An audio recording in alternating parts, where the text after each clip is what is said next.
It's Monday, January 16th, and this is your coffee break on the HAN Network. I'm Kate Czaplinski with the latest local news, including a man dying after jumping from a burning building in Shelton over the weekend, a man caught stealing high-end hair care products in Darien, as well as local Martin Luther King Jr. ceremonies and much more. Frank Rito will join us with a look at the forecast and later on a Nutmeg Sports Update, and Donald Ang is with us later to give us a look back on this day in history. But first, many towns and organizations are honoring Martin Luther King Jr. Day today with ceremonies. Milford held its ceremony on Sunday, welcoming U.S. Senator Richard Blumenthal and Congresswoman Rosa DeLauro. The keynote speaker, Reverend Dr. Lindsey Curtis, shared his thoughts and reflections with the crowd. Check it out. Have we lost sight of the vision? Have we lost sight of the vision? It begs the query, it begs the question, how much were we really invested with our time and our talent in the vision in the first place? To remind us of some of the vision, which even to this day is still so valid and true, even and perhaps especially in this presidential transition climate. King says, let us not wallow in the valley of despair. His dream was that we would live out the true meaning. What true meaning? That we would hold these truths to be self-evident, that all men are created equal. There is much more on his speech at milfordmirror.com, and you can find out what your town is doing to honor Dr. King today on your local HAN Network news site. In other news, a Shelton man died Saturday morning after jumping from a burning building. At about 5 in the morning, the Shelton Police Department received several 911 calls reporting that a commercial building at 33 Hull Street was engulfed in flames. When police, fire, and EMS responded, they found that the 4th floor of the building was fully engulfed. A Shelton man, later identified as 69-year-old Randall Rios, was discovered at the foot of the building, badly burned and injured. Detectives say Rios was an employee of Machine Builders of New England that occupied that 4th floor. Early on in the detectives' investigation, it was revealed that Rios had jumped from the window to escape the fire. Rios was transported to Bridgeport Hospital, where he was pronounced dead. A Shelton firefighter was also injured while fighting that blaze and was transported to the hospital, where he was treated for injuries and released. The cause of the fire is being investigated by the Shelton Fire Marshal's office, and you can look for updates at sheltonherald.com. And it was a messy Saturday for travel, and accidents were reported all over Fairfield County, including in Monroe, where firefighters with mutual aid responded to a 2-car crash on Elm Street near Cross Hill Road Saturday evening. One vehicle veered off the road, but however, officials say injuries were not life-threatening. And Milford firefighters responded to a reported car that was submerged in a pond behind a residence on Tomahawk Lane Sunday around 2 in the afternoon. Firefighters, along with the department's dive team, arrived on the scene and found a fully submerged passenger vehicle in the icy pond. The Milford Fire Department dive team was deployed to search the vehicle and found nothing inside of the car. A heavy-duty wrecker arrived and pulled the vehicle onto dry land. The trunk was also checked as a precaution, but nothing was found. The fire department's divers re-entered the water to search for any potential victims and concluded their investigation after the area was cleared. Milford police remained on the scene and are conducting an ongoing investigation into that incident. And Stamford police, tipped off to a likely drug deal downtown, seized more than 24 bags of heroin from a Bridgeport woman's pants and arrested her and a Bridgeport man on possession charges Thursday afternoon. The Stamford Advocate reports that detectives of the department's Narcotics and Organized Crime Unit were waiting on Thursday afternoon near the Sheraton Hotel at 700 East Main Street on a tip that a blue Nissan Maxima would be delivering drugs to the area. When that blue Nissan arrived around 3, officers approached the car and saw a woman, Shatanje Fleming, 24 years old of Bridgeport, appear to push something down the front of her pants. Fleming was removed from the car and a female police officer was called to the scene. Canine, who retrieved 26 bags of heroin from the woman's trousers with a weight of 7.5 grams. The bags were stamped with the words AAA, Conklin said. She was also found with $687 in cash. Her male companion, 20-year-old Kevin Bahanin of Bridgeport, was found with a piece of paper containing a small amount of crack cocaine and a bag with less than a gram of marijuana. And in other news, a Bronx man arrested last Friday morning after Darien police said he was caught making a second attempt to steal high-end hair care products from CVS in Darien. He's also the suspect in similar thefts around the area. CVS employees called Darien police around 8 in the morning on Friday, reporting that a man had stolen shampoos and hair care products and then fled the Post Road store by getting into a cab headed to the train station. Darien Police Sergeant Jeremiah Marin said that 26-year-old Louis Medina was in the only occupied taxi in line waiting at the Darien train station, which is about a block from the CVS. Police said they found about $450 worth of shampoo and hair care products in Medina's pants, which were secured shut at the ankles. After he was taken into custody, Darien police say it was determined that Medina is a suspect in similar incidents in Westport, Norwalk, and Stamford, as well as a theft back on December 27th at the Darien CVS. Police say they expect to file additional charges against Medina. You can get more on that story at DarienTimes.com. And a 19-year-old man has been charged with the murder of a missing Sterling teen. Police say Kevin Wisemore has been charged with murder and tampering with evidence in the case of a missing 18-year-old Todd Allen. Late last week, state police detectives located the remains of Todd Allen in a wooded area in the vicinity of 61 Lauho Road in Sterling. The deceased appeared to have sustained multiple stab wounds. Allen was reported missing back on December 26th. His family had reported that he left his Dixon Road residence on a red Honda dirt bike around 1 in the afternoon to ride on local trails. Allen's dirt bike did not have a headlight, therefore he was expected to return before dark, but he did not. State troopers initiated an investigation, spoke with family and friends, and began to search the area he's known to frequent. Troopers also began searching along the Rails to Trails bike path in Sterling. Many state agencies worked on those search efforts before his remains were found last week. Wisemore reportedly told police he stabbed Allen after Allen tried to rob him during a drug transaction. And in some good news for a Stratford family this week, things are back to normal for the McDowell family since their handicap-accessible van is back where it belongs. James McDowell said Friday that he was told Thursday that the Bridgeport police located the 2003 Dodge Caravan that was stolen last Friday from outside the McDowell's Ruby Lane home. The van was found in Bridgeport's North End, and it had been converted to transport McDowell's 24-year-old son Jamie, who has cerebral palsy. McDowell picked up the van last Thursday from Bud's Towing and Truck Service in Bridgeport. He said the van sustained some damage to the steering column as whoever stole the van took out the vehicle's ignition. Still, he said, it's drivable. McDowell told the Stratford Star that the family is elated. News of the van's theft touched many of McDowell's neighbors, who raised $8,000 on a GoFundMe page for the family. Some people even offered to donate another van. McDowell says he plans to return all of the money raised on that GoFundMe page. But let's switch gears now and throw it over to Frank Granito for a look at the forecast. Frank. Thank you, Kate. Chilly outside today with a high of only 41 degrees and a light breeze throughout the day. Plenty of sunshine early on, but we will see some increasing cloud cover starting this afternoon and continuing through the evening. The low tonight will be 34 degrees with mostly cloudy skies, heading into a rainy Tuesday throughout Fairfield County. Periods of rain will start late tomorrow morning. That will lead to on and off periods throughout the rest of the afternoon. Cold again tomorrow with temperatures in the mid-30s, and rain is expected to continue through Tuesday evening and overnight, making for another wet Wednesday morning. And some light morning rain on Wednesday should clear out, though, by the midday for what will be a mild afternoon around the county. Overcast Wednesday afternoon, an expected high of 45 degrees. Cloud cover should start to break up later in the evening and overnight, with temperatures dropping down into the mid-30s before another warmer and mild day with plenty of sunshine on Thursday afternoon. That's going to do it for this weather update. Let's send it back over to Kate. All right, thanks so much, Frank. Well, we're going to step out for a break, and when we come back, Donald Eng joins us to take a look back on this day in history. Frank has your Nutmeg Sports Update, and we have more local news coming up after this.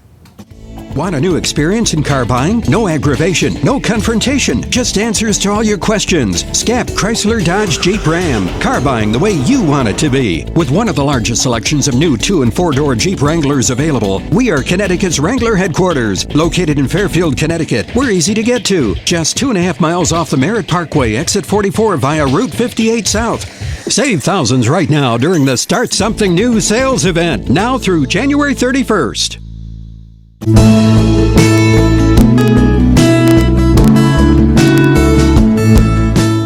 At the Milford Bank, we offer an extensive selection of lending products and services to meet virtually any need. Submit your application online in our Mortgage Web Center. Start to finish, you can apply for a loan in as little as 10 minutes. Our knowledgeable and helpful staff are available to meet with you at your convenience. To learn more about what we can do for you, stop by one of our Milford Bank offices or visit us at milfordbank.com. The Milford Bank, always there. Member FDIC, Equal Housing Lender. Have a sports injury or slip and fall that needs immediate care? Coastal Ortho Express Urgent Care gives you direct access to an orthopedic specialist fast, without an appointment. Basketball, hockey, skiing, whatever the sports injury is, sprain or fracture, Coastal Ortho Express can help. Coastal Ortho Express Urgent Care, open Monday through Saturday, now in 2 locations. The iPark Building at 761 Main Avenue in Norwalk and 36 Old Kings Highway South in Darien. Or go to coastalorthoexpress.com, like them on Facebook. While there's still a bite out on the water, most anglers have decided to stow the gear for the winter. Just because Mother Nature isn't cooperating doesn't mean you can't see the latest models of all your favorite gear. With 2 convenient locations, it couldn't be easier to get your fix of summer. Boater, beach bum, fisherman, or simply love the New England coast, this is a unique place to shop. The Dock Shop, 51 Tokenique Road, Darien, 609 Riverside Avenue, Westport, or on the web, dockshop.com. Are you ready for winter? Ski and Sport has everything you need to be fully outfitted for the season. A family-owned and operated business with over 40 years of experience, Ski and Sport's 3 convenient locations in Fairfield County offer top-quality, high-fashion ski and winter wear. In addition to clothing for men, women, and children, we also offer seasonal rentals for the entire family. Stop by our stores on 1 Ethan Allen Highway in Ridgefield, 877 Post Road East in Westport, and at 110 Main Street in New Canaan, or visit us at skiandsport.net. If you're watching this broadcast, you're not alone. The HAN network is available for 200,000 Connecticut cable customers on the Frontier network, and we've also reached 1.7 million viewers on our free live streaming sports, news, and entertainment broadcasts. To reach our rapidly growing audience, contact Advertising Director Jessica Murrin at 203-273-7312 or email jessica@han.network. We're back on this January 16th edition of your Coffee Break on the HAN Network, and it's time to throw it over to Donald Eng to take a look back on this day in history. Don. Well, Kate, we had some television history made today, but first we're going to go all the way back to 27 BCE. Gaius Julius Caesar Octavianus granted the title Augustus by the Roman Senate. That is essentially the exact moment the Roman Empire began. Augustus would reign 40 years, and his ascension would mark the beginning of what we now call the Pax Romana, the Roman peace, where the empire was largely free of large-scale war despite constant border fighting. Augustus, by the way, translates as majestic or inspiring of religious awe. As titles go, that's a pretty darn good one, I think you'll agree. Much better than our next guy. 1547, Ivan IV of Russia, we call him Ivan the Terrible, becomes Tsar. Now in this case, terrible means one who inspires fear, not necessarily evil, though Ivan kind of dabbled in both. Popular with the common subjects, Ivan was paranoid and vindictive with nobility, prone to terrible cruelty, including beating his son's wife into a miscarriage for dressing in a way that he considered immodest, and then striking and killing his son when he protested the harsh treatment of his wife. Believe it or not, there is currently in Russia a movement to make him a saint of the Orthodox Church, though the church is pretty non-receptive to that idea. 1786, Virginia enacts the Statute for Religious Freedom, authored by Thomas Jefferson. It disestablished the Church of England in Virginia and guaranteed freedom to practice any religion. Jefferson believed in what you might call a natural God whose presence was obvious in the world, but who also left worship as a matter of individual conscience. The precursor of the First Amendment, the statute was one of 3 accomplishments Jefferson listed in his epitaph, the other 2 being author of the Declaration of Independence and founder of the University of Virginia. Finally, now we go to 1991 for this. Just 2 hours ago, Allied air forces began an attack on military targets in Iraq and Kuwait. These attacks continue as I speak. Ground forces are not engaged. This conflict started August 2nd when the dictator of Iraq invaded a small and helpless neighbor. Kuwait, a member of the Arab League and a member of the United Nations, was crushed. Its people brutalized. 5 months ago, Saddam Hussein started this cruel war against Kuwait. Tonight, the battle has been joined. Yes, that was, of course, President George H.W. Bush announcing that coalition forces had begun the Desert Storm portion of the Gulf War. The war would continue about 6 more weeks, but ended with Saddam Hussein still in power. It also marked the first time a war was covered on live television, essentially a primetime war. That is your look back in history for today, January 16th, and I'm Donald Ng. All right, thanks so much, Don. Well, back to local news. In Darien, a Hollow Tree Ridge Road resident returned from vacation on January 3rd to find that their home had been burglarized. Darien police said the resident returned at about 8 at night and was home for several hours before realizing that 3 bedrooms on the 2nd floor had been ransacked. Several items had been thrown out of closets and onto the floor, and the intruders had emptied the dresser and nightstand drawers. That victim is still compiling a list of stolen items, which includes several pieces of jewelry. According to police, the victim had been away on vacation since December 27th, and on January 2nd, a neighbor had offered to move a package indoors for the victim to avoid bad weather. The victim asked the neighbor to enter through a garage door, at which time that neighbor noticed that several doors were open and the heat was on. She informed the victim and exited after leaving that package in the breezeway. Police searched the home following the report but found no signs of forced entry. However, a sliding door leading to the ground floor living had been left unlocked. That investigation is still ongoing. But let's throw it back over to Frank Granito for a Nutmeg Sports Update. Frank. Thank you, Kate. And let's start with our Athlete of the Week winners, brought to you by Danbury Orthopedics OrthoCare Express. Fairfield reigned supreme in Week 1 with Olivia Parisi of the girls basketball team from Fairfield Ward and Anthony Beccaria of the Fairfield Co-op hockey team taking the prize. Parisi scored 14 points to lead the Mustangs when they defeated Staples 46-37 last week. With the win, Ward picked up their 3rd victory on the season and their 1st in conference play. For Anthony Beccaria, he had a hat trick and an assist in Fairfield's 7-3 win over North Branford in a rematch of last year's Division II state championship game. He scored in each period, and the Mustangs improved to 4-1. Since then, they've won 3 more. They are now 7-1 early on this season. So congratulations again to Olivia and Anthony. We've got HAN pullovers for you, and make sure you tune into Nutmeg Sports at 2 o'clock for the Week 2 nominees. Friday night, the HAN Network was live at West Hill as we had a rematch of last year's boys basketball championship between the Danbury Hatters and the West Hill Vikings. Looking to avenge last season's 72-61 loss in the championship game, the Hatters turned up the defensive pressure early on, limiting the Vikings to only 5 first-quarter points on their way to a 46-37 win. Despite losing senior captain Marcus Fox early in the first quarter to an ankle injury, Danbury relied on a couple of sophomores to pick up the slack and lead the offense. Denali Burton led the Hatters with 11 points. Javon Hernandez finished with 10, and Danbury improved to 7-2 on the season, 4-1 in the FCIAC. Let's take a look at the highlights from Friday night. It is Friday night in Fairfield County, which means it is time for high school hoops right here on the HAN Network. And now Javon Hernandez to run in transition. Burton going into the lane. No good. Second effort. Yes, got it, and the foul. Great job by Denali Burton. If the Hatters picked up their head, they had Scalzo wide open down low. Rivers going to spot up the 3, and he knocks it down. Taking advantage of Javon Hernandez on the bench when Jake Dardis really did heat up from behind the three-point line. He's a prolific three-point shooter, Frank. Still a lot of time here in this 4th quarter, but West Hill Vikings, I like the way they've come out here to start this 4th quarter. Open look for 3, and the junior Jordan Brown knocks that one down. His first 2 points of the game, but he's been hustling all game long. Great steal there. Javon Hernandez, another 3. What a big three-pointer there by Javon. And a disappointing night for West Hill. It just couldn't finish. Great job by the Hatters, though. You talk about guys coming off the bench. And coming up clutch. Final score 46 for Danbury, 37 for West Hill.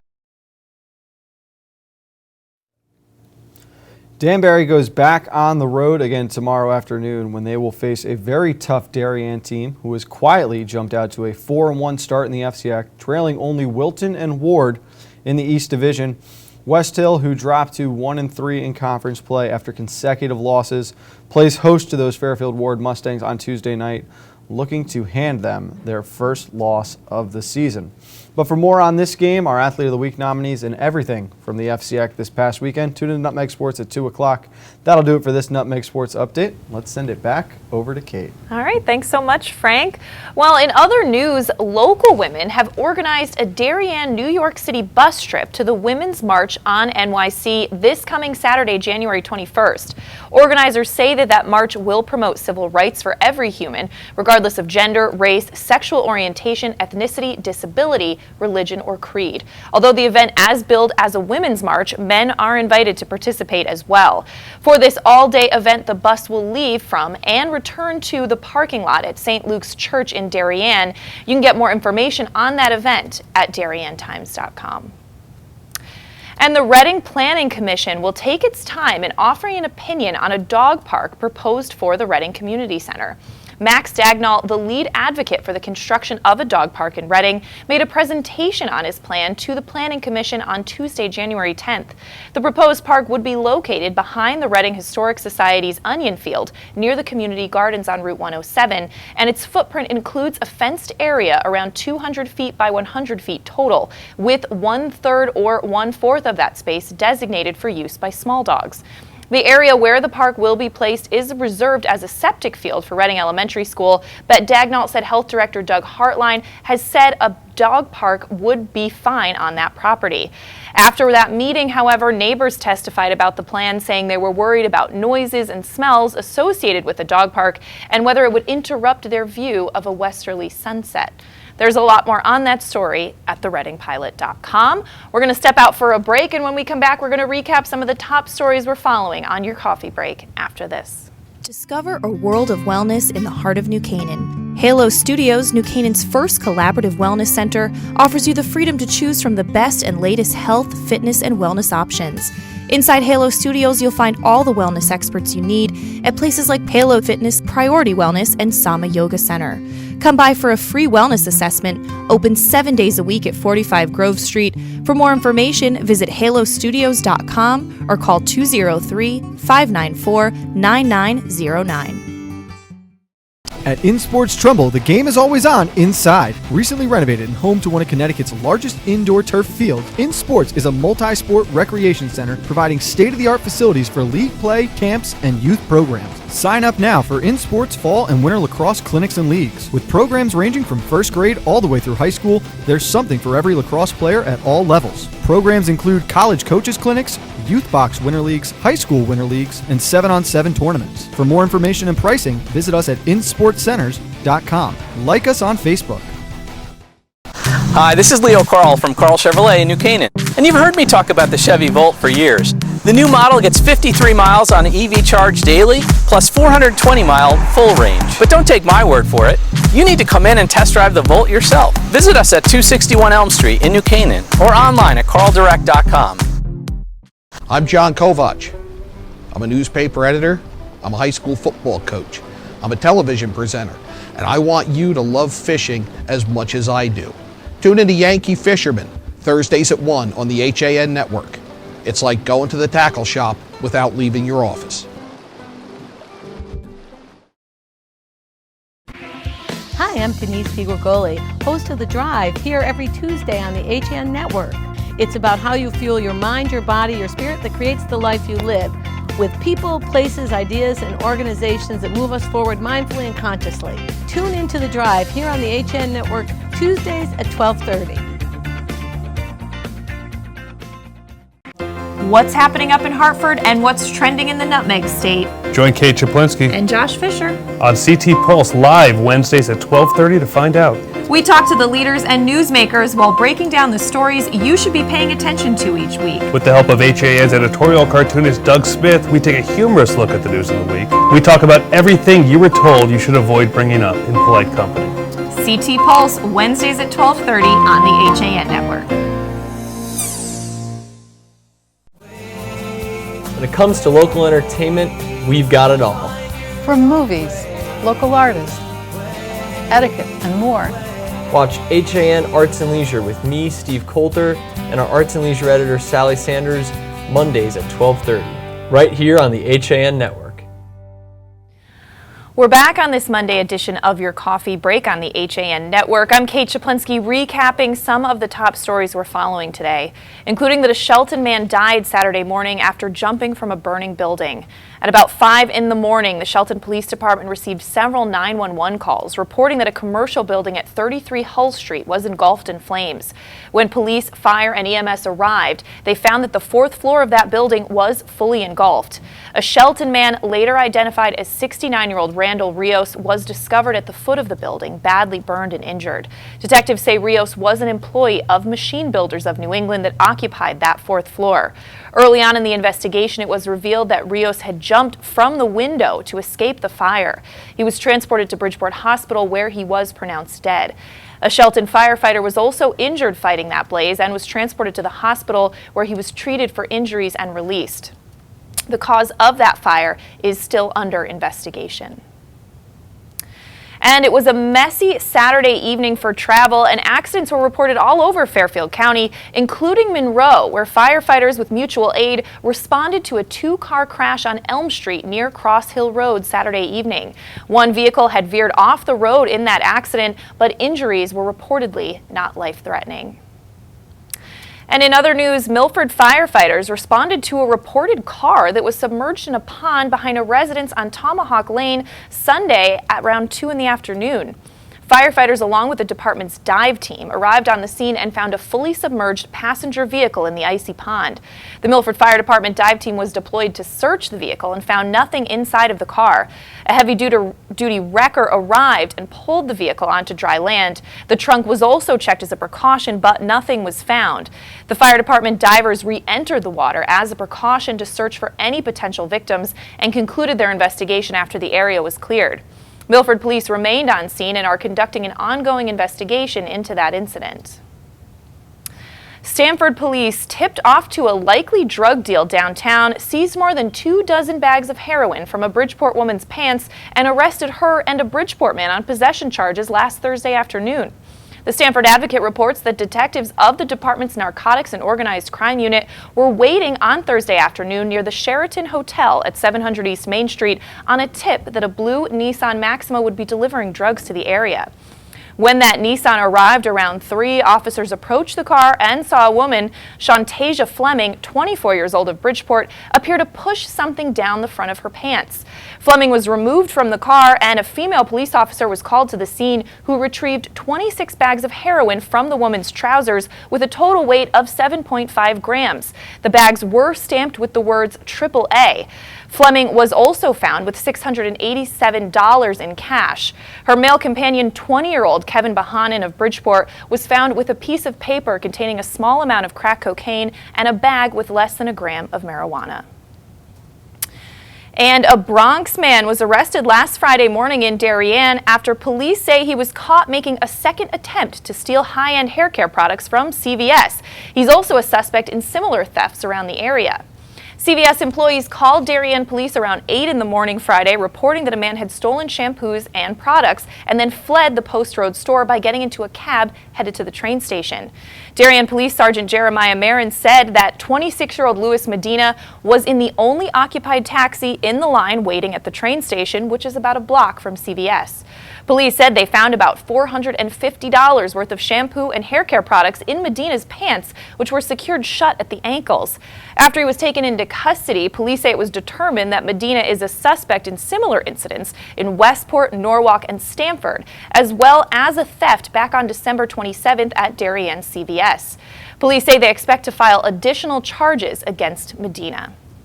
Let's throw it back over now to Frank Granito for one final look at the forecast. Frank. Thank you, Kate. Again, chilly out there today, a high of only 41 degrees. Plenty of sunshine early on, but we will see increasing cloud cover throughout the afternoon and continuing to this evening. The low tonight will be 34 with mostly cloudy skies, heading into a rainy Tuesday throughout Fairfield County. That rain starting late tomorrow morning and will lead to on and off periods throughout Tuesday afternoon. Cold again tomorrow, temperatures in the mid-30s, and rain is expected to continue on through Tuesday evening and overnight, making for another wet Wednesday morning. Some light morning rain should clear out by the midday on Wednesday for what will be a mild afternoon around the county. Overcast Wednesday afternoon, expected high of 45. Cloud cover should start to break up later on that evening, heading to a sunny Thursday. And let's go back to Kate before I stumble one more time. Oh, you did a good job. And nice haircut, by the way. Thank you. I was afraid you didn't notice. No, I noticed. Well, Frank, we do have girls ice hockey live tonight. What time? Yes, that game was changed to 6:30, New Canaan and Darien from the Darien Ice House. Okay, great. And coming up later today, 12:30, HAN Arts and Leisure is live in studio, 2 o'clock Nutmeg Sports, so be sure to check it out. And we'll see you tomorrow for your coffee break at 11.